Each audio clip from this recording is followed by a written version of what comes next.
Hi there, this is Edmond Jamina, and it's my pleasure to welcome you to Tutorials on the Go. Now, over the period, we've had some educative lectures, and I'll indulge you to visit our social media handles as outlined below, especially on YouTube, DW Consult, and you'll find the videos that we have had on several topics on accounting there. And I'll urge you to go through. As I promised, they are very insightful and educative. Now, without wasting much time, we are going to zoom into today's business. We are going to talk about double entry bookkeeping today. We'll start by looking at the ledger, which is also the T account, the nominal ledger. We'll talk about posting, chart of account, general rules of double entry. Then in a later video, we'll talk about how to balance of account, close of account, what a trial balance is, how to prepare them, and the preparation of financial statements. So I urge you to stay on, as it's going to be worth your time. Now, what is a double entry bookkeeping? In order to produce the financial statements at the end of an accounting period, records need to be made of every transaction as it occurs. So this is known as bookkeeping. So every transaction, as we already know, has two effects or has effect on at least two elements of the financial statement. A double entry is therefore the entry of a transaction in the two elements it affects. So in accounting, every transaction is recorded into ledgers. So it is the account in which transactions are recorded. So for example, a revenue transaction will be recorded in the revenue ledger with another ledger, of course. So every transaction will be recorded in at least two ledgers. So the ledger is a T shape as depicted to the right. So now let's take a look at the T account. So the left side is called the debit, the right side is called the credit. So every transaction will now have two entries, one on the debit side of an account and the other to the credit side of another account. So this is what we call a double entry. Let's now talk about nominal ledger. So this is also known as a general ledger. So it is a ledger housing all the individual accounts or the ledgers. So every account opened by a business is automatically captured in the general ledger. So let's look at this analogy. If the general ledger or the nominal ledger is a book, then the individual ledgers are the pages in the book.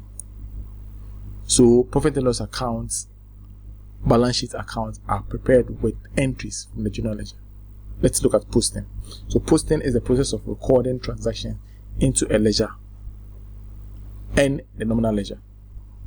Chart of accounts. So this is the list of all accounts from which ledgers are drawn. It is normally categories for the elements of the financial statement. So chart of account differs from one entity to the other depending on the scale of their operation and the transactions involved. So some businesses will have numerous revenue lines, some will have various categories or departments for expenditure, assets, equity or liabilities.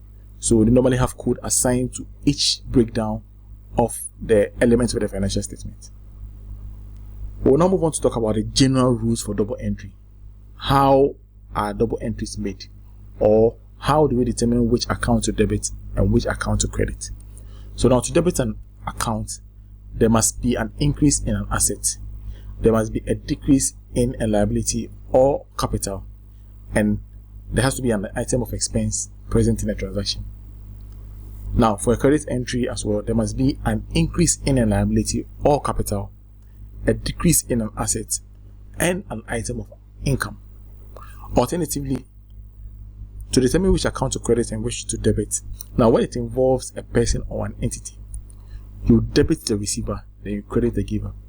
When it involves an asset or assets, you debit what comes in and you credit what goes out. When it involves an item of income or expenses, you debit the expenses or losses and you credit the revenue or gains. So here, what we normally do is that we first have to identify the element in play in a transaction, whether it is an asset against an asset against an income, an asset against a capital, an asset against an expense against a liability, or an asset against a liability. So secondly, after we have identified the element in the transaction, we then determine their movement, whether there is an increase or a decrease. So once that is done, we'll be in a position to determine which account to debit or credit. Now, another trick to also note is that once we are able to determine which transaction or which element or which account to debit, we automatically pass the other option to the other ledger or the other account. For example, if there are two transactions, say an asset and a liability, and we are able to fish out that the asset must be debited, automatically we credit the liability. That is what we are talking about. So you have to burden yourself in finding out one of the accounts and how to correctly make the entry.